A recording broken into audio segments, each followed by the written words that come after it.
Yes, sir, and welcome back to another Dark and Darker mobile video. Today I have the Mage class guide for you guys.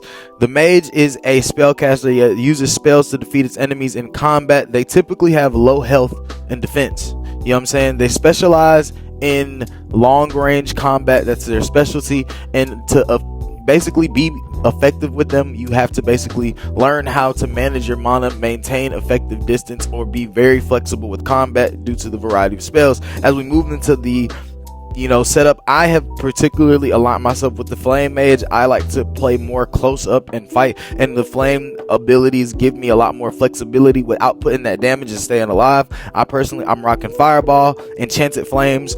Fireball is a big fireball. Let's just keep it a buck. Enchanted Flames basically allows you to enchant your weapon with flame attributes. I use the Crystal Sword. Burning Steps basically allows me to ignite the ground as I move around. Does a lot of damage. It's really good for keeping people up off you or punishing them for chasing. Flame Breath, I've seen someone use it. It looks really good. It's like Dragon's Breath almost, you know what I mean? An Explosion allows you to stick an explosion onto an enemy or just put it in the air. It's like a fireball and then it just explodes, but you can stick it onto enemies. It is crazy. You got Magical Jab, which is basically just it's like a straight blast. Acceleration allows you to pick up your movement speed. Magic Missiles, you basically shoot this line of missiles at someone, and then you get the invisibility, which is similar to the Rogue.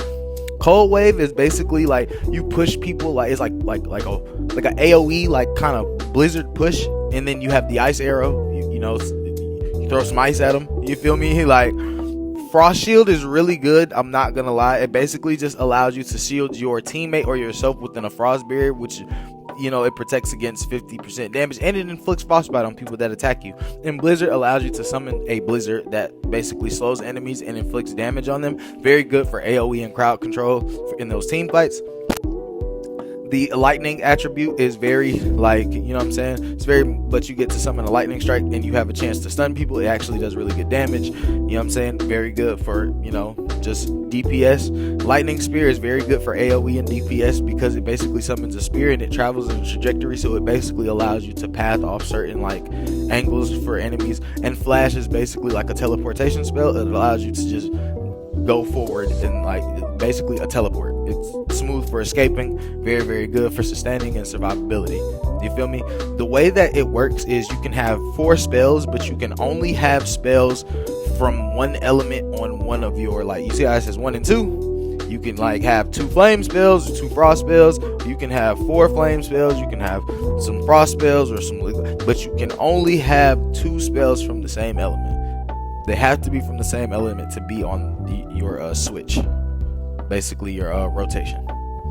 That's and then the passives, Reactive Shield is basically if you get hit, you get a shield for 50 damage. Mana Absorption allows you to recover damage for hitting people with melee weapons. Concentration, if I'm not mistaken,